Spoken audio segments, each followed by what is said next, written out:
Ils passeront quelques jours à Châlons. Et on a envisagé que le dimanche après-midi, on ferait un peu comme avec Tom et Marianne. Mariam, pardon. Non, Marianne.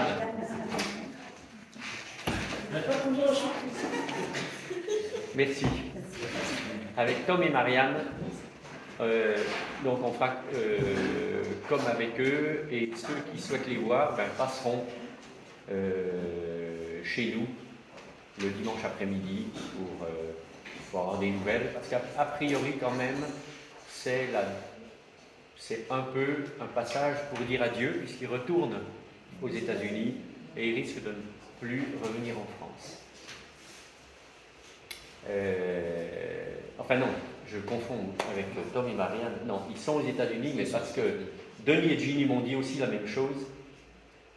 On revient en France, mais peut-être ce sera la dernière fois.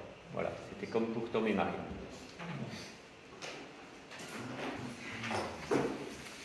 Voilà, donc ceux qui le souhaitent pourront passer les voir chez nous dimanche après-midi à partir de 14h.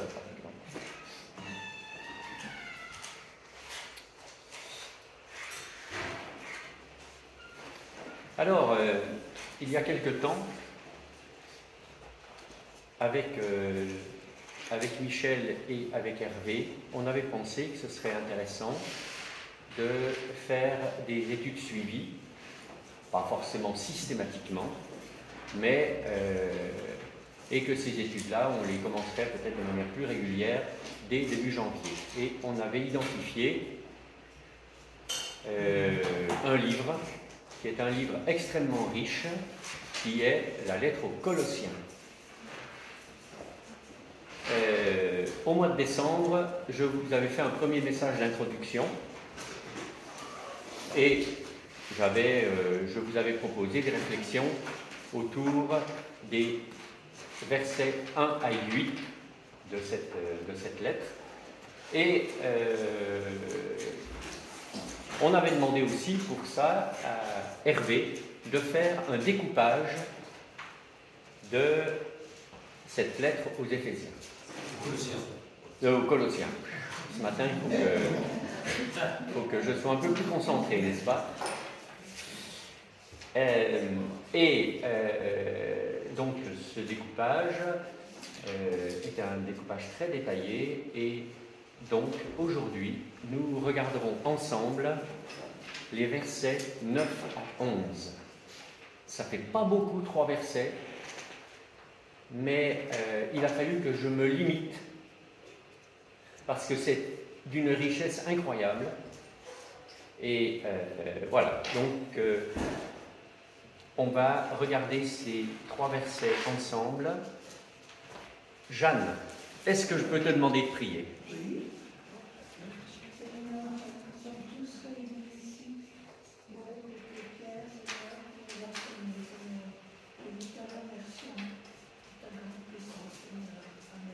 Amen. Alors, ce n'est pas pour corriger ta prière, Jeanne, mais on n'écoute plus Dieu que Pierre. Hein.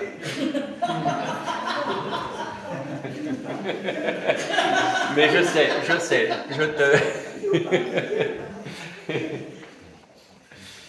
Alors, déjà, on va se remettre sur les rails, hein, puisque quand on fait une lecture suivie, enfin une étude suivie, il faut qu'un peu on fasse le lien avec ce qui a été dit, et c'était avant Noël et il s'est passé beaucoup de choses entre... Voilà. Donc, Colosse, c'est une petite ville d'Asie mineure, l'actuelle Turquie, qui était proche de Laodicée et de Hiérapolis. L'église de Colosse a probablement été fondée par le moyen d'Épaphras, qui était disciple de l'apôtre Paul. Lors de la rédaction de la lettre aux Colossiens, l'apôtre Paul et Épaphras sont emprisonnés à Rome. Et donc, forcément, il avait la possibilité d'échanger. Et Épaphras a communiqué à l'apôtre Paul les quelques difficultés qu'il y avait dans cette église de Colosse. Des difficultés d'ordre doctrinal. Et donc, l'apôtre Paul entreprend d'écrire à l'église de Colosse, aux chrétiens de Colosse. Les dérives doctrinales, pour faire simple, touchent à la personne de Jésus-Christ, dont l'apôtre se voit obligé, dans cette lettre, de souligner la prééminence. Les dérives touchent aussi à l'importance qui était donnée à la sagesse humaine, fortement influencée ici par la philosophie grecque. Ça touche aussi à une dérive concernant des pratiques rituelles, voire des pratiques alimentaires. Et puis ça touche aussi à des éléments qui relèvent du culte des anges et de la recherche de visions. Voilà, pour faire simple, je ne suis pas rentré dans le détail, mais ça plante un peu le décor de ce qui préoccupait l'apôtre Paul, parce qu'il savait que c'était des choses qui étaient présentes dans cette Église, naissantes, et qui pouvaient peut-être tout faire basculer. Et cette lettre va tenter de les remettre un peu sur la bonne voie, en sachant que, malgré cela, les Colossiens, les frères et sœurs de Colosse, étaient de véritables enfants de Dieu, et ils avaient envie de marcher avec Dieu. Dans les 8 premiers versets, l'apôtre s'annonce clairement comme l'auteur de la lettre. Et il remercie Dieu à propos de ses frères et sœurs de l'église de Colosse. On va dire, pour résumer, sur 4 points. Premier point, pour leur foi réelle en Jésus-Christ.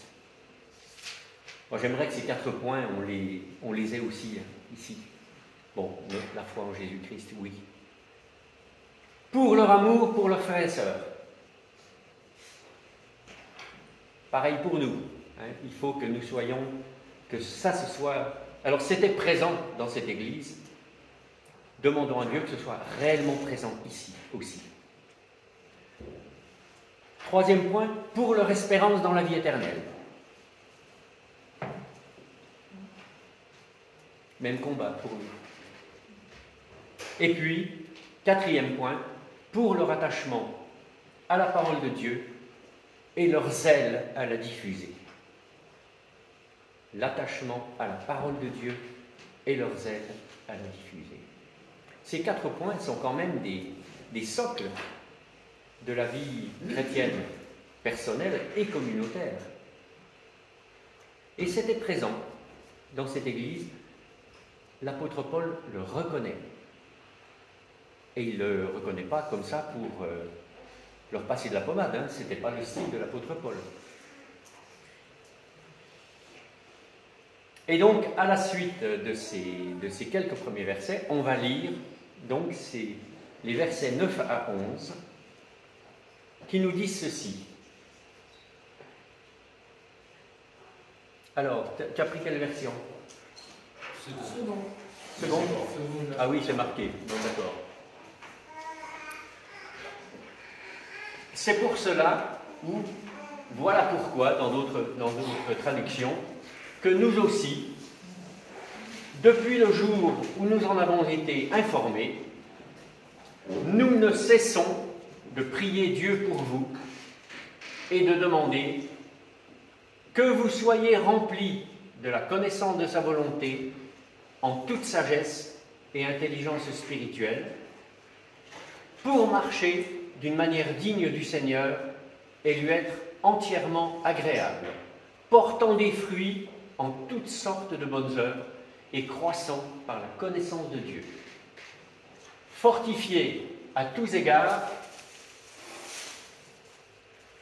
on n'a pas besoin d'ombre, fortifiés à tous égards par sa puissance glorieuse, en sorte que vous soyez toujours et avec joie, persévérants et patients.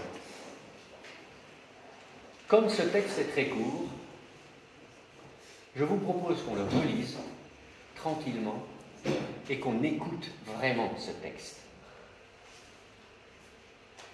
C'est pour cela que nous aussi, depuis le jour où nous en avons été informés, nous ne cessons de prier Dieu pour vous et de demander que vous soyez remplis de la connaissance de sa volonté en toute sagesse et intelligence spirituelle, pour marcher d'une manière digne du Seigneur et lui être entièrement agréable, portant des fruits en toutes sortes de bonnes œuvres et croissant par la connaissance de Dieu, fortifiés à tous égards par sa puissance glorieuse, en sorte que vous soyez toujours et avec joie, persévérants et patients.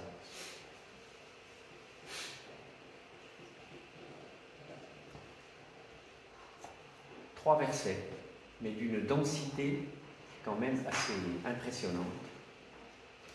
Et j'aimerais peut-être dans un premier temps que, en 2-3 minutes, là, il y ait des réactions par rapport à ça. Qu'est-ce qui vous touche dans ce texte? Qu'est-ce qui vous interpelle?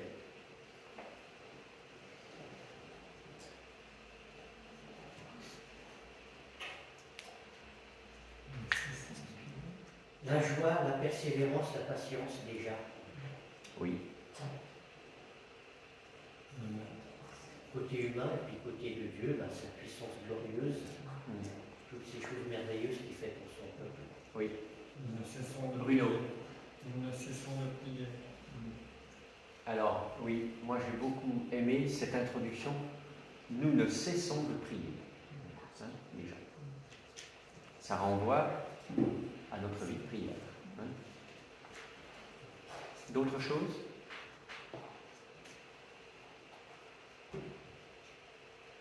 Charles-Emmanuel? Charlie pour les intimes? J'ai l'impression que enfin, Un peu plus fort.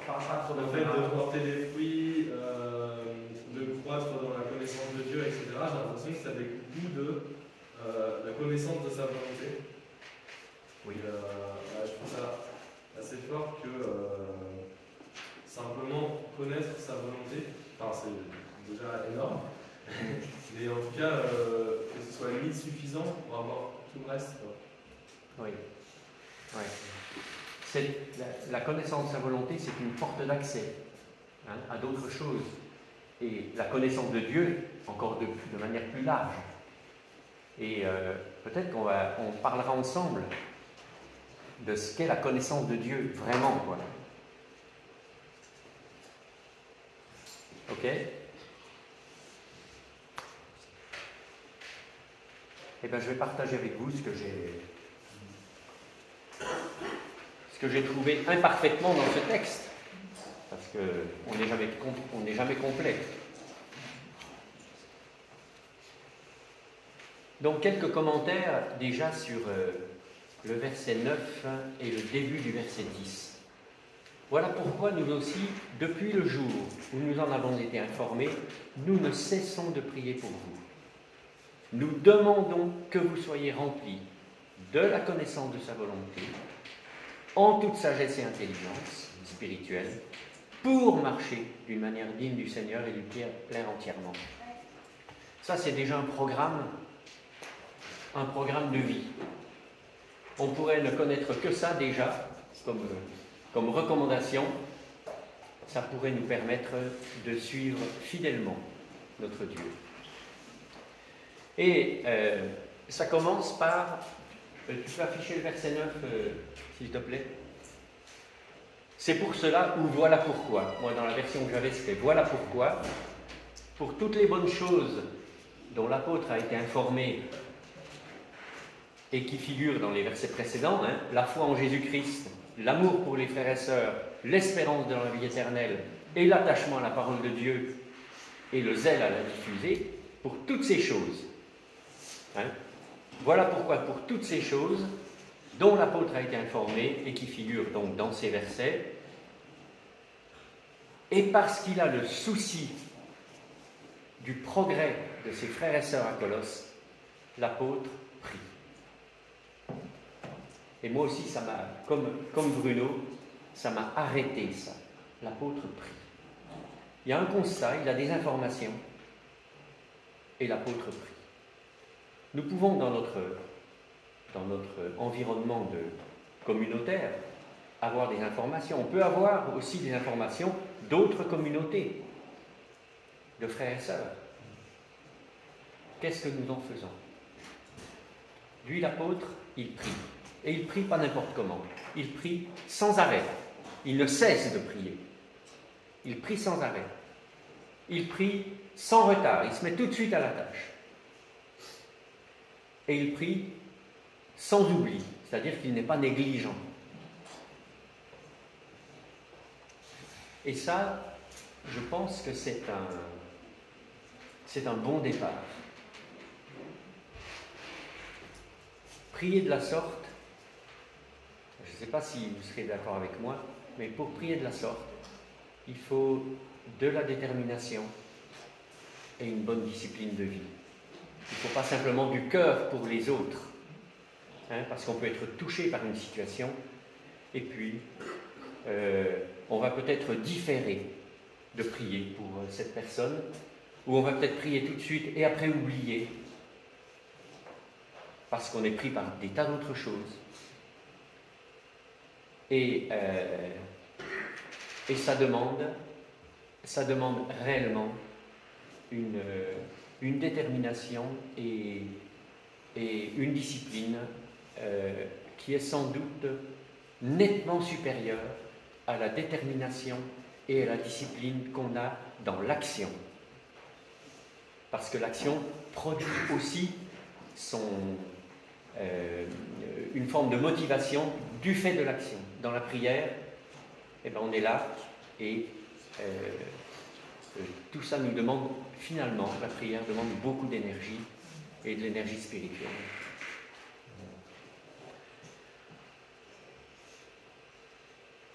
Et puis, l'apôtre Paul, il aurait pu envoyer quelqu'un ou envoyer une lettre pour dire un tel, est-ce que tu peux aller là-bas et pour essayer de régler ces questions. Ça ne veut pas dire que ce n'est pas une bonne chose dans certains cas, mais l'apôtre commence par prier. Et le fait de tout de suite se mettre à prier, avec la détermination qui était la sienne, eh bien, ça montre aussi la foi que l'apôtre Paul accorde à la prière, à Dieu qui répond aux prières.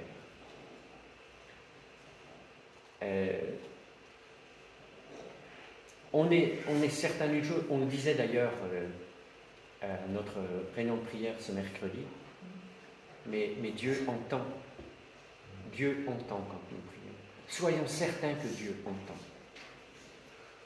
Alors, il répond dans sa sagesse, avec sa manière à lui, dans son amour pour nous, mais nous pouvons avoir foi que quand nous prions, notre prière est prise en compte par Dieu. Il ne suivra pas forcément notre demande telle qu'elle est formulée, parce que des fois, on donne des conseils à Dieu dans nos prières. Non, mais cette prière, c'est l'attente de la foi. Et souvent, je parle pour moi, eh bien, j'accorde plus de foi dans l'action que je vais mener que dans la prière que j'ai faite pour cette même action. Donc, en tout cas, retenons cette chose-là, dans ce texte-là, l'apôtre Paul a eu une information. Ça l'a préoccupé. La première chose qu'il a faite, c'est qu'il s'est engagé dans la prière, sans arrêt, sans retard, sans oubli. Et dans cette prière, l'apôtre va demander des choses pour les chrétiens de Colosse. Et il va demander que ces chrétiens soient remplis.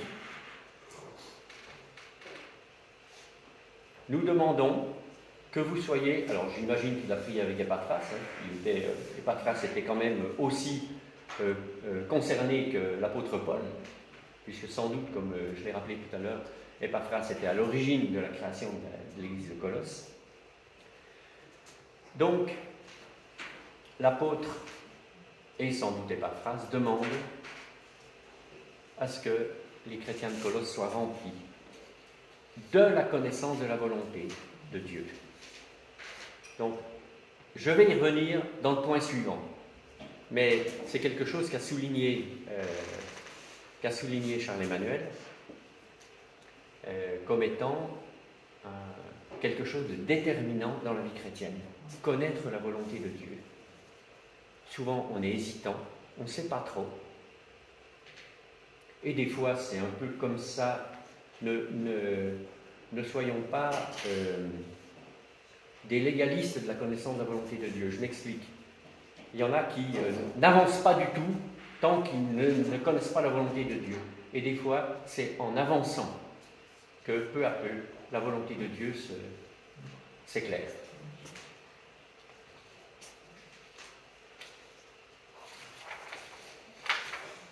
Donc, la connaissance de la volonté de Dieu, et je vais y revenir, dans la sagesse de Dieu, dans l'intelligence spirituelle. Alors, il faut savoir que nous ne sommes pas sages selon Dieu naturellement. On peut être peut-être très fiers de notre forme de sagesse, mais si nous sommes fiers, c'est pas tellement la question qu'il faut se poser, c'est est-ce que Dieu est satisfait de notre sagesse, hein? L'apôtre Jacques, dans le chapitre 3, au verset 13, dit « Lequel parmi vous est sage ? Qui parmi vous est sage ?» Et c'est une question qu'il faut qu'on se pose nous-mêmes. Et ensuite, dans les versets suivants, les versets 13 à 18, il va mettre en opposition la sagesse humaine, qu'on pourrait appeler la sagesse d'en bas, hein, et puis la sagesse de Dieu, qui est la sagesse d'en haut. Alors je vous invite à, peut-être chez vous, lire ces quelques versets, ou les méditer, on va peut-être les lire si vous voulez. Jacques au chapitre 3 et au verset 13. Y a-t-il parmi vous quelqu'un de sage et d'expérimenté qu'il en donne la preuve par sa bonne conduite? 1. La bonne conduite. C'est-à-dire par des actes empreints de l'humilité qui caractérise la véritable sagesse. Mais si votre cœur est plein d'amère jalousie, si vous êtes animé d'un esprit querelleur, il n'y a vraiment pas lieu de vous vanter. Ce serait un défi à la vérité. Une telle sagesse ne vient certainement pas du ciel, elle est de ce monde, de l'homme livré à ses seules ressources. Elle est démoniaque. L'apôtre Jacques, il ne fait pas n'importe quoi quand il choisit les qualificatifs. Car là où règne la jalousie et l'esprit de rivalité, là aussi habite le désordre et toutes sortes de pratiques indignes. Au contraire, la sagesse qui vient d'en haut est en premier lieu pure. De plus, elle aime la paix. Elle est modérée et conciliante, pleine de bonté. Elle produit beaucoup de bons fruits. Elle est sans parti pris et sans hypocrisie. Ceux qui travaillent à la paix sèment dans la paix une semence qui aura pour fruit ce qui est juste. L'apôtre Paul demande que les chrétiens de Colosse, ses frères et sœurs de Colosse, soient animés d'une telle sagesse. Dieu nous demande, à chacun de nous, et ensemble, d'être animés d'une telle sagesse. Cette sagesse qui vient d'en haut. Et si nous avons d'autres éléments, comme on a pu le voir, de la jalousie, de l'amertume, eh bien, c'est quelque chose qu'il faut apporter à Dieu, qu'il faut confesser à Dieu, qu'il faut demander à Dieu de doter de notre cœur pour qu'on puisse continuer à avancer dans la sagesse de Dieu. On a tous quelque chose à apprendre de la sagesse de Dieu. dans l'intelligence spirituelle. L'intelligence spirituelle, ce n'est pas l'intelligence humaine. L'intelligence spirituelle, c'est l'intelligence renouvelée. C'est l'intelligence, notre intelligence visitée par Dieu. Il y a un passage, et vous allez voir que ce passage renvoie à la connaissance de la volonté, dans Romains 12 au verset 2, « Ne vous conformez pas au monde actuel, mais soyez transformés par le renouvellement de l'intelligence, afin de discerner quelle est la volonté de Dieu, ce qui est bon, ce qui est agréable, ce qui est parfait. » Ce verset, c'est la clé pour connaître la volonté de Dieu. Et il y a une démarche que nous propose ce verset, il nous dit « ne vous conformez pas ». Ça veut dire qu'il y a une porte à fermer. C'est la porte de la conformité au milieu ambiant dans lequel nous sommes. Je ne parle pas des personnes, je parle de l'esprit de ce monde qui est en opposition avec l'esprit de Dieu.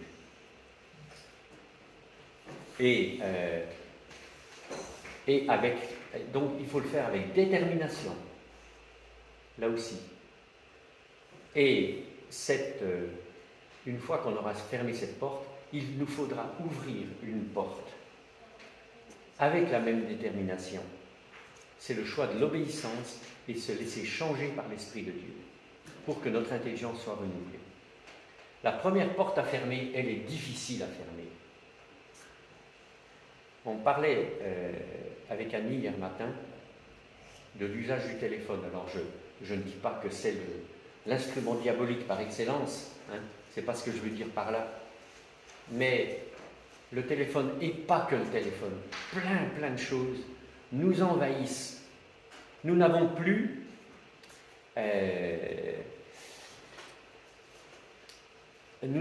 d'espace qui ne soit pas occupé. Tout le temps, dans la voiture, on a la radio. On a notre téléphone sur soi, toujours. Moi, je l'ai toujours dans ma poche. Hein?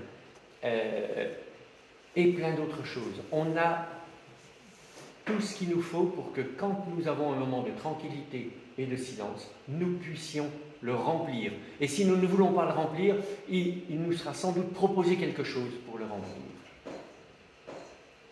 Et ce sont des choses que nous faisons, que je fais. Et je me disais en préparant ça que cette porte à fermer, elle n'est pas si simple à fermer, et puis c'est insidieux. C'est des fois quand je m'assieds tranquillement dans mon fauteuil, je prends mon téléphone et je regarde les infos. Alors, en plus, les infos, mais elles sont minables souvent, ces infos. Hein? C'est la presse people, c'est des trucs mais, dont on n'a rien à faire. Et pourtant, peut-être par paresse aussi, il y a une forme de paresse. C'est tellement simple, on va s'occuper la tête avec un truc qui est tout fait. Et l'esprit du monde nous envahit là-dessus. Et donc, après, on n'a plus de temps disponible, de disponibilité intérieure pour que le Seigneur renouvelle notre intelligence. Donc, je nous encourage tous, et moi le premier, à avoir un peu de discipline dans notre vie et à éliminer ces choses-là. Pas éliminer forcément totalement. En tout cas, ça se fait pas. On ne fait pas un sevrage pareil du jour au lendemain. Mais essayons de nous sevrer un peu, simplement pour avoir un peu de temps, pour écouter Dieu dans nos vies.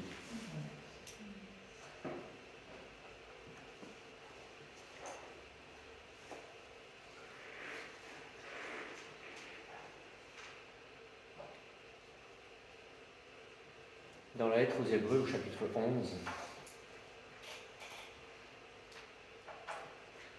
on voit que Moïse, Vous savez, le chapitre 11, c'est le chapitre des hommes de foi. Si nous voulons être un homme de foi, ou une femme de foi, ou un enfant de foi, ou un jeune de foi, Barnabé, ou centralisé comme ça, mais peu importe, chacun de nous. Hein? Si nous voulons être un homme de foi, il y a des choix à faire dans notre vie pour donner vraiment des priorités à l'écoute de Dieu. Et quand on donne des priorités à l'écoute de Dieu, et c'est là qu'on va discerner cette volonté qui va nous faire faire les bons choix. On va s'appuyer sur cette connaissance qu'on a de Dieu, cette connaissance de sa volonté. Moïse a quitté l'Égypte sans craindre la colère du roi, car il s'est montré déterminé, comme s'il voyait celui qui est invisible. Vous vous rendez compte?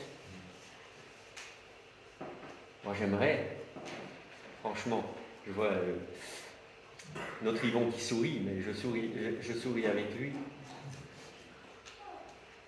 Cette proximité qu'il avait avec Dieu lui a permis de faire le bon choix. Ce n'était pas un choix facile, c'est un choix qui lui a coûté 40 ans dans le désert. Déjà ça. Est-ce qu'on est prêt à 40 ans dans le désert, dans les choix qu'on fait avec Dieu? Mais en fait, dans le désert, Dieu était là avec lui. Il y avait la tente et il conversait avec lui comme avec un ami. C'est un joyau précieux. Eh bien, Moïse a fait ça parce qu'il voyait celui qui est invisible. Alors que Dieu nous donne d'être, je pourrais dire simplement, cohérent dans notre vie de chaque jour. Ce matin, on a parlé beaucoup de notre engagement, de notre volonté. Eh bien, encore une fois, que ce ne soit pas que notre bouche qui parle, mais que ce soit notre cœur qui bouge. L'apôtre demande enfin dans sa prière que ses frères de Colosse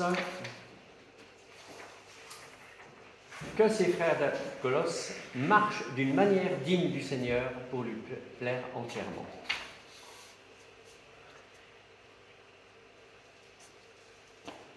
Marcher, ça m'a fait beaucoup réfléchir ce mot, ce verbe, marcher. Dans le Deutéronome au chapitre 31, verset 8, il est marqué « L'Éternel marche devant nous ».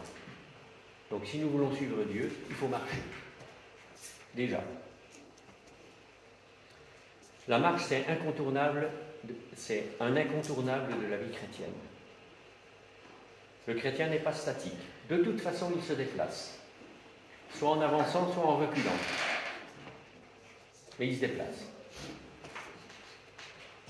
Les disciples d'Emmaüs marchaient en tournant le dos à Jérusalem, ce qui n'était pas la meilleure des idées. Bon, heureusement, Jésus, dans sa grâce, les a rejoints. Ils sont revenus dans la bonne direction avec Jésus. Et c'est ce qui se passe souvent dans nos vies. La vie chrétienne, c'est avant tout marcher. Quelqu'un disait, par exemple, marcher par la foi. Il disait, marcher par la foi, c'est d'abord marcher. Marcher par la foi, on le voit dans Hébreux 11 au verset 27. Il y a aussi marcher dans l'amour.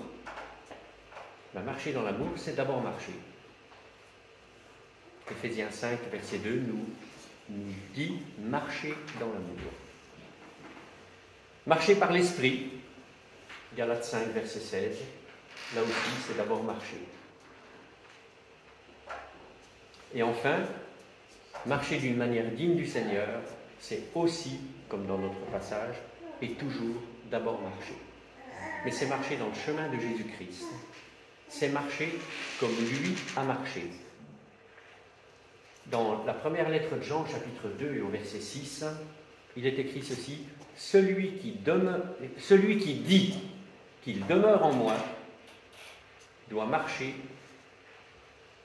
Non, alors c'est l'apôtre Paul qui, c'est l'apôtre Jean qui dit. Alors c'est pas comme ça que c'est dit. Celui qui dit qu'il demeure en lui, c'est-à-dire en Jésus, doit marcher aussi comme il a marché lui-même.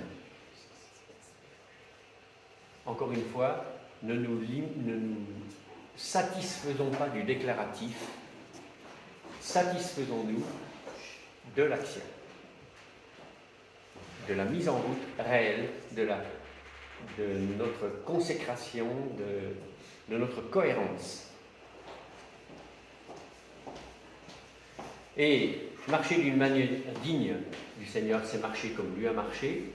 Plus précisément, on pourrait dire, c'est marcher dans l'obéissance, dans la communion avec son Père, dans l'humilité, dans la compassion, dans la sainteté, et on peut continuer la liste. Pour lui plaire entièrement, celui qui marche régulièrement avec Dieu, d'une manière digne de lui, ne peut que lui plaire et lui plaire entièrement. Si le Seigneur est plein de grâce, il n'est pas pour autant dans la demi-mesure.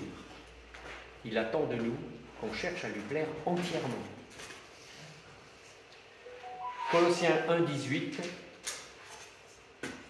nous révèle que Dieu attend de nous qu'il ait la première place dans notre vie.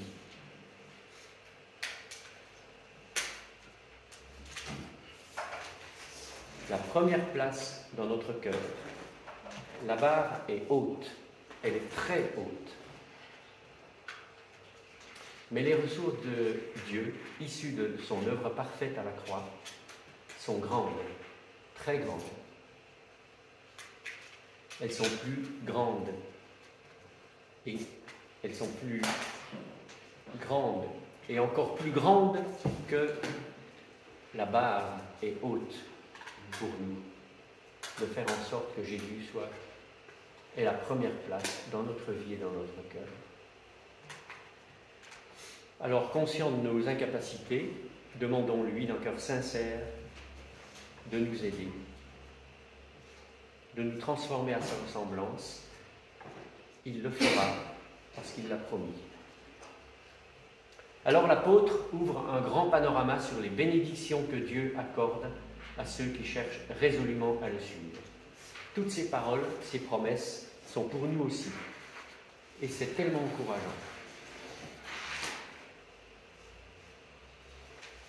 Le panorama que décrit l'apôtre Paul, il dit ceci à la deuxième partie du verset 10. « Vous aurez pour fruit toutes sortes d'œuvres bonnes et vous progresserez dans la connaissance de Dieu.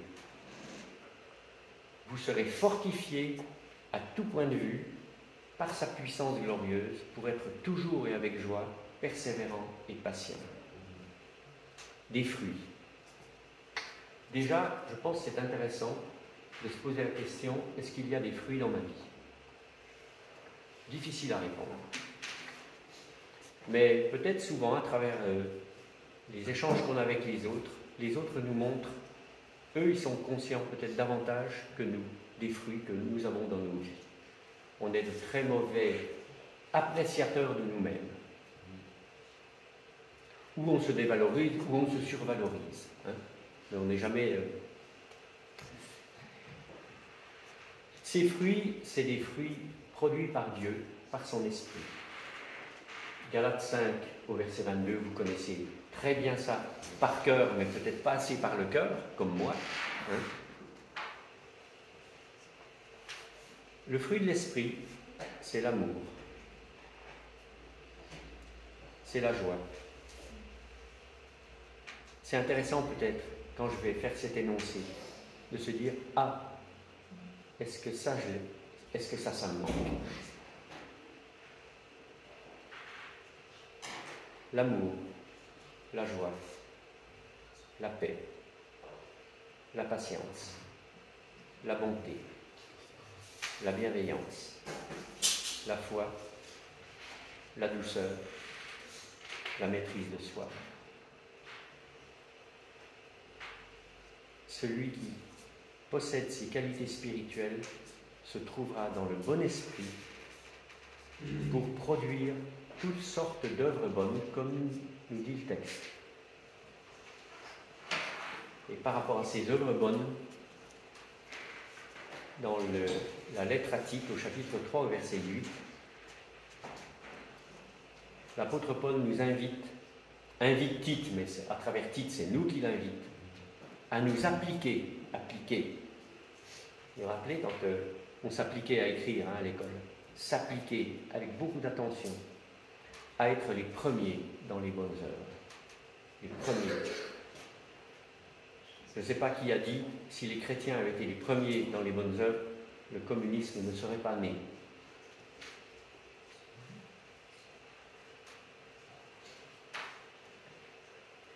Et nous devrions être reconnaissables à cela.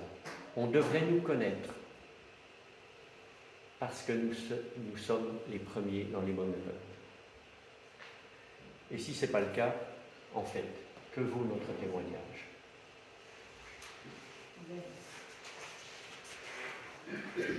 Et la bonne œuvre, ce n'est pas la mission nécessairement. La bonne œuvre, c'est du quotidien. Donc, nous commençons par des choses comme ça. Et quand nous sommes fidèles, comme dit Jésus, dans les petites choses, il nous en confiera de plus grandes. La progression dans la connaissance de Dieu. Quand nous marchons avec Dieu dans sa présence, quand nous œuvrons avec lui et pour lui, nous n'apprenons pas des choses sur Dieu. Notre cœur apprend Dieu. Ce n'est pas la même chose. C'est complètement différent. Évitons de tomber dans le piège si facile de la connaissance livresque, intellectuelle. C'est un peu mon piège de Dieu. Parce qu'en fait, ça, c'est pas l'arbre de la vie, c'est l'arbre de la connaissance. Et l'arbre de la connaissance, on pourrait dire, l'arbre de la vie et l'arbre de la connaissance sont toujours dans le symbole présent aujourd'hui. Et nous pouvons nous réfugier dans l'arbre de la connaissance parce que Ève s'est rendue compte que si elle goûtait de cet arbre, elle serait plus intelligente. Et c'est l'orgueil qui nous pousse à ça. Mais l'arbre de la vie, nous avons tout à apprendre de l'arbre de la vie. La connaissance de Dieu est spirituelle. L'autre connaissance, 1 Corinthiens 8 nous dit que la connaissance enfle. On devient, il y a quelqu'un qui disait, on a une énorme tête, et des tout petits pieds.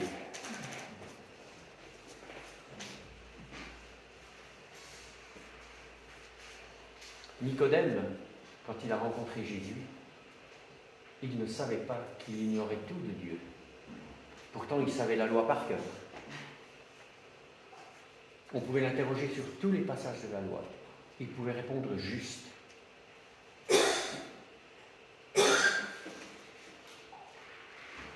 Mais le cœur n'y était pas. Et c'est quand Jésus lui a parlé d'être né de nouveau, il a dit, mais qu'est-ce que ça veut dire? La base de la relation avec Dieu, il ne la connaissait pas. Attention des fois à l'usage qu'on fait de nos déclarations de foi. Ça ne veut pas dire que les déclarations de foi ne sont pas bonnes. C'est un bon outil. Mais je connaissais quelqu'un qui demandait aux gens de cocher les différents points de la déclaration de foi, et puis après il le baptisait. Voilà, par exemple.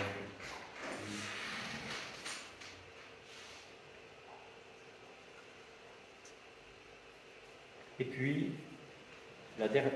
l'avant-dernière chose que l'apôtre Paul souhaite aussi pour les Corinthiens, c'est la force spirituelle dans tous les domaines par la puissance glorieuse de Dieu.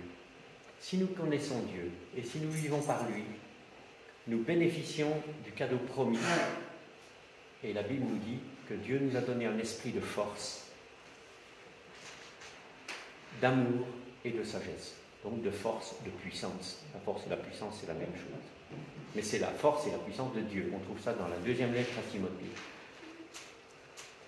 Et pas un seul domaine, cette force, cet amour et cette sagesse ne sont pas dans le plan de Dieu, ça n'est pas que pour un seul aspect de notre personnalité, c'est pour tous les domaines. Et c'est bien ce que dit l'apôtre, la force spirituelle dans tous les domaines, par sa puissance à lui. Cette force, la Bible nous dit qu'elle est celle même de la résurrection, qui trouve sa source dans la puissance glorieuse, qui n'est rien moins que la puissance de la résurrection de Jésus-Christ, qui s'applique dans nos vies. Éphésiens 1, verset 18 nous dit « Je prie que Dieu illumine les yeux de votre cœur pour que vous sachiez quelle est l'infinie grandeur de la puissance de Dieu qui se manifeste avec efficacité par le pouvoir de sa force envers nous qui croyons. Cette puissance, il l'a déployée en Christ quand il l'a ressuscité. » C'est la même puissance. Dieu a utilisé la même puissance pour ressusciter Jésus d'entre les morts et pour nous équiper, nous, dans notre quotidien. Est-ce qu'on a conscience de ça? Moi, je l'oublie tellement souvent.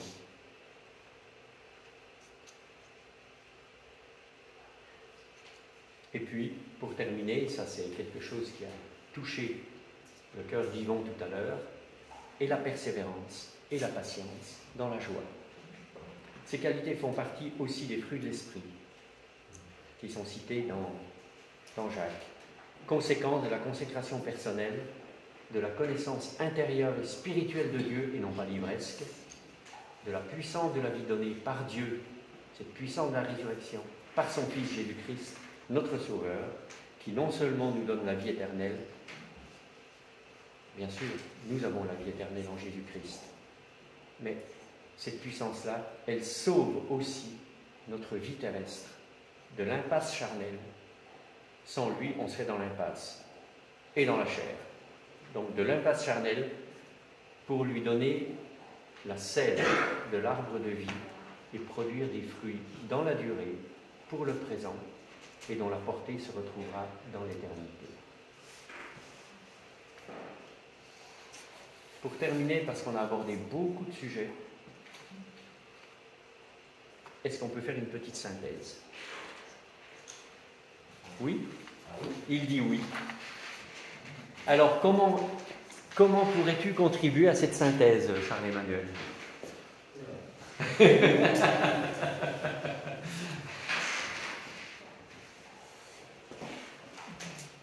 Allez, dites quelques mots comme ça, qui vous ont touché particulièrement. Après, moi, je vous dirai la synthèse que j'ai faite. Mais je trouve intéressant, d'abord, ça, je ne dis pas que vous êtes endormi, mais ça peut peut-être vous secouer un petit coup, là.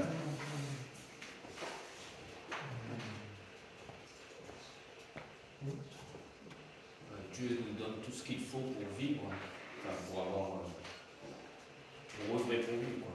Enfin, puissant. Ouais. Enfin,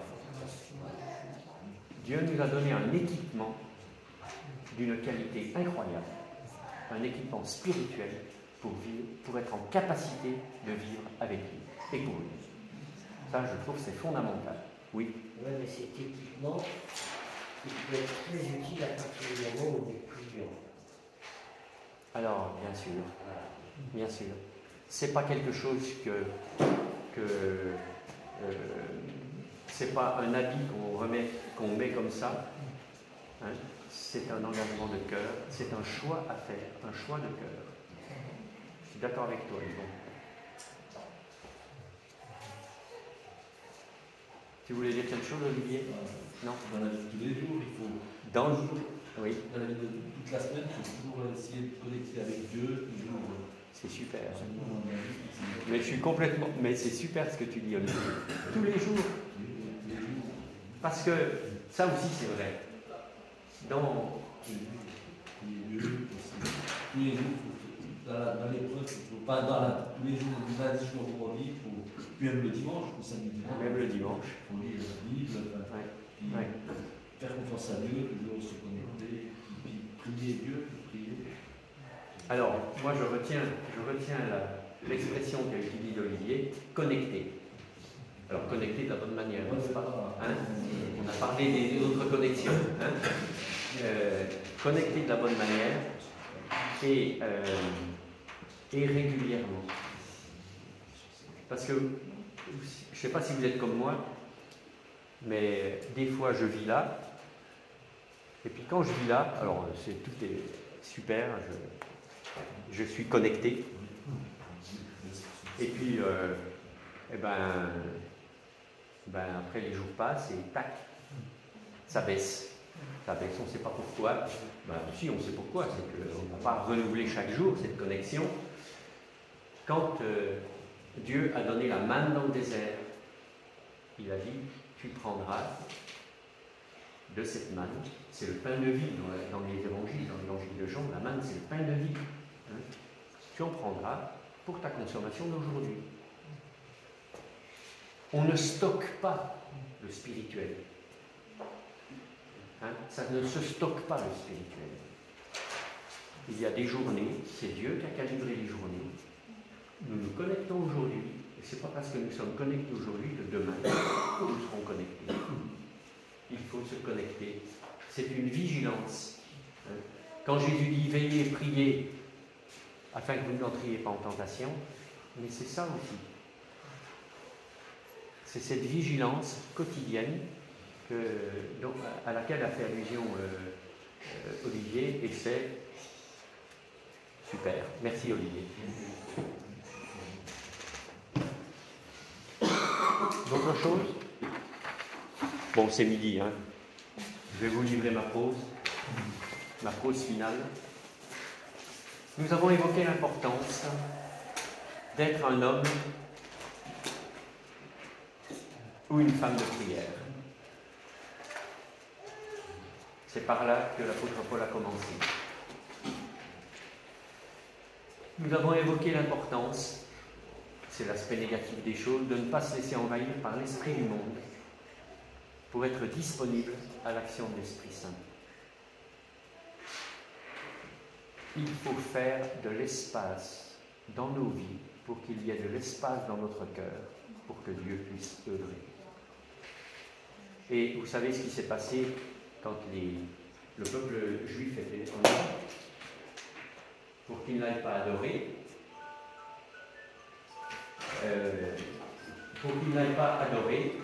eh bien le Pharaon a augmenté le travail, a augmenté la charge de travail. Et ça, attention à ce piège aussi. Hein. Alors, travail ou occupation. Hein. Mais en tout cas, ne pas se laisser envahir par l'esprit du monde pour avoir de la disponibilité pour écouter Dieu.